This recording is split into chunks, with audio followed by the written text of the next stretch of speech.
Hi guys, morning ரன்னிங்கோட ஆரம்பிச்சாச்சு. 4 kilometre running முடிட்டு அப்புறம் பேசிக் work out start பண்ணியாச்சு. மார்னிங் 6 o'clock போல் எழுந்திரிச்சு போனீங்கன்னா கிளைமேட் நல்லா ஜம்முன்னு இருக்கும். ஸோ பாடியை நல்லா ஃபிட்டாக வச்சுக்கோங்க. ஃபிட்டாக வச்சுக்கிறது இந்த மாதிரி பேசிக் ஒர்க் அவுட் போட்டிங்கன்னா நல்லா ஹெல்ப்ஃபுல்லாக இருக்கும். அப்படியே ஸ்ட்ரெயிட்டாக வீட்டுக்கு போயிட்டு நல்லா ஃப்ரெஷ்அப் ஆகிட்டு மார்னிங் அப்படியே ஃப்ரெஷ்ஷாக ஒரு பால் குடிச்சிங்கன்னா அப்படியே உடம்பு நல்லா ஜம்முன்னு இருக்கும்.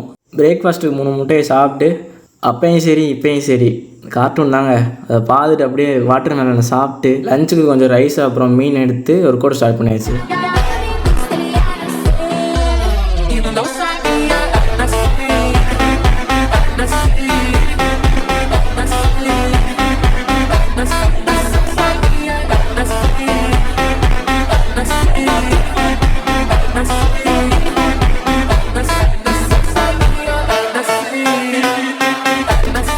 அப்புறம் நைட்டுக்கு பைசப் ஒர்க் அவுட் போட்டு அப்படியே டின்னருக்கு தோசை முட்டையை எடுத்து நீ வீடியோ முடிச்சுக்கிட்டாச்சு.